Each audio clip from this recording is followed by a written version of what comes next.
Good evening, Nintendo fans. My name is Amiibo Jason, and welcome to the Daily Wiretap for the evening of March 4th, 2017. Every evening, we recap all of the day's Nintendo news as seen on NintendoWire.com. Let's get going. First up today, Nintendo acknowledges Joy-Con connectivity issues and offers some solutions. Some of the biggest concerns ahead of the Nintendo Switch launch were the reports of Joy-Con connectivity issues, with many members of the press reporting that the connection got patchy in certain circumstances. Now the systems are out in the wild, and Nintendo has finally made an official comment on the problem via its official support site. If you are experiencing any problems, here are 5 steps Nintendo recommends you try to resolve the issue. Number 1, ensure your console has the latest system update. Number 2, ensure the Joy-Con controllers are charged. Number 3, try to decrease the distance between the Joy-Cons and the Nintendo Switch console. Number 4, ensure that the Nintendo Switch console is placed to minimize interference with the Joy-Con. It is best if the Nintendo Switch console is placed out in the open, and that is not behind a TV, near an aquarium, placed in or under a metal object, pressed against a large amount of wires or cords, or within 3 to 4 feet of another wireless device, such as a wireless speaker or a wireless access point. And finally, number 5, check for possible sources of interference and turn them off. Interference can be caused by laptops, wireless headphones, wireless printers, microwaves, wireless speakers, cordless phones, and US 3.0 compatible devices. So pretty much almost any electronic device, it sounds like. So there you have it. Don't play with your Switch near an aquarium, no matter how much your pet goldfish loves The Legend of Zelda.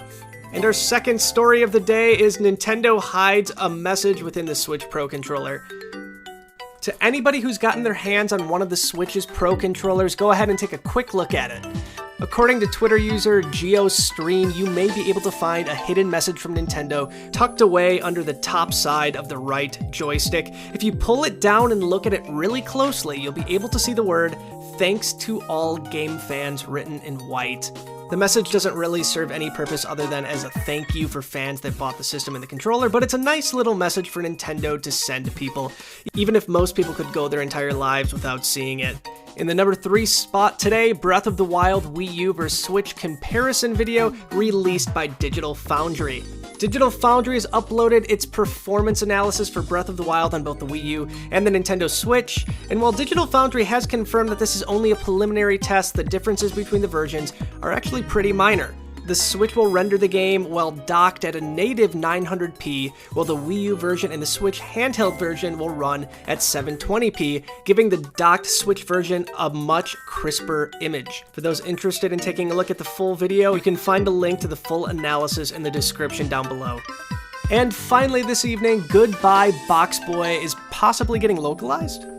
Goodbye BoxBoy, the third sequel in the BoxBoy franchise, looks like it might finally be getting localized for regions outside of Japan.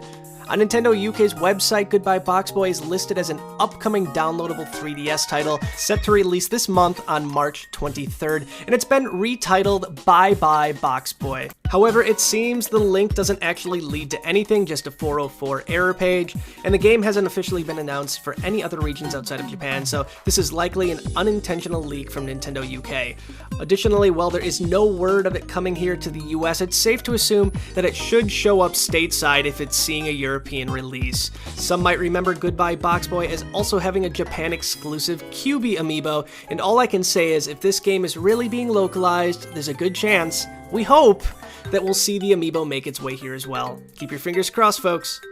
And that does it for the Daily Wiretap for the evening of March 4th, 2017. As always, you can find a link to our full written article in the description down below, and make sure to check out NintendoWire.com for all your latest and breaking Nintendo news. Until next time, I'll see you soon.